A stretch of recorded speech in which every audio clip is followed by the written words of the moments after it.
এই সংবাদটি নিয়ে আপনাদের সামনে দাঁড়াতে হবে এটা আমরা কখনো ভাবিনি।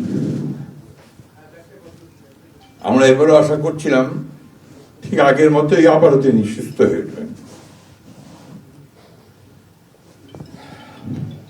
আমরা ভারাক্রান্ত হৃদয়ে ইতিমধ্যে আপনারা শুনেছেন ডক্টর শাহাবুদ্দিনের ঘোষণা। আজ ভোর 6টায় আমাদের গণতন্ত্রের মা, আমাদের অভিভাবক, আমাদের জাতির অভিভাবক আমাদেরকে ছেড়ে চলে গেছে। ইন্না লিল্লাহি ওয়া ইন্না ইলাইহি রাজিউন। এই শোক, এই ক্ষতি, এটা অস্বাভাবিক, অপূরণীয়। এই জাতি কোনোদিন পূরণ করতে পারবে না। যে নেত্রী তার সারাটা জীবন জনগণের অধিকারের জন্য, কল্যাণের জন্য তার সমগ্র জীবনকে উৎসর্গ করেছিলেন, সেই নেত্রী দেশনেত্রী বেগম খালেদা জিয়া আমাদের মাঝে নেই। এটা আমরা যারা তার সহকর্মী এবং রাজনৈতিক কর্মী, আমরা এটা ভাবতে পারি না। বাংলাদেশের রাজনীতিতে একটা বিশাল শূন্যতা সৃষ্টি হলো। তাই নয়, গণতান্ত্রিক পৃথিবীর গণতান্ত্রিক আন্দোলনে একটা বিশাল শূন্যতা সৃষ্টি হলো।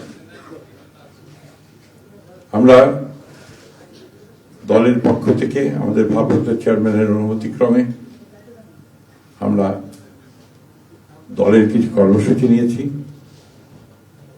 সেই কর্মসূচিগুলো আমাদের দলের সিনিয়র যুব মহাসচিব জেনারেল রুহুল কবির রিজভী সাহেব আপনাদের সামনে তুলে ধরবেন। সরকারের প্রধান, এই কেয়ারটেকার গভর্নমেন্টের প্রধান প্রফেসর ডক্টর মোহাম্মদ ইউনূস আমাদেরকে ফোন করেছিলেন সাথে সাথে, এবং ইতিমধ্যেই তারা সিদ্ধান্ত নিয়েছেন যে 10টার মধ্যেই তারা স্পেশাল ক্যাবিনেট মিটিং করবেন।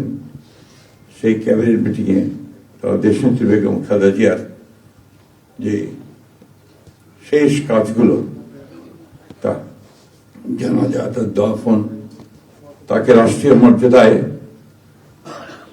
আপন করা, তাকে রাষ্ট্রীয় মর্যাদা দেওয়া, এই বিষয়গুলি নিয়ে তারা সকাল 10টার সময় একটা সভা করবেন। এরপরে আমরা পুরো জিনিসটাকে কোঅর্ডিনেট করে আবার সেটা আপনাদের সামনে জানাবো। আমি এখন অনুরোধ করব আমাদের দলের সিনিয়র যুব মহাসচিব জনাব রুহুল কবির রিজভী, তিনি আপনাদের সামনে দলের কর্মসূচিটা জানাবেন। এটা হচ্ছে আপাতত এখনই নেওয়া কর্মসূচি। এরপরে আমাদের একটা স্ট্যান্ডিং কমিটি মিটিং হবে 12:30টার দিকে। সেই মিটিংয়ে আমরা আরো বিস্তারিত কর্মসূচি গ্রহণ করব। আর সরকার যে সমস্ত কর্মসূচিগুলো তার সঙ্গে কোঅর্ডিনেট আমরা করব, এবং সেই বিষয়গুলো আমরা আপনাদেরকে পরে জানাবো। ধন্যবাদ। আসসালামু আলাইকুম।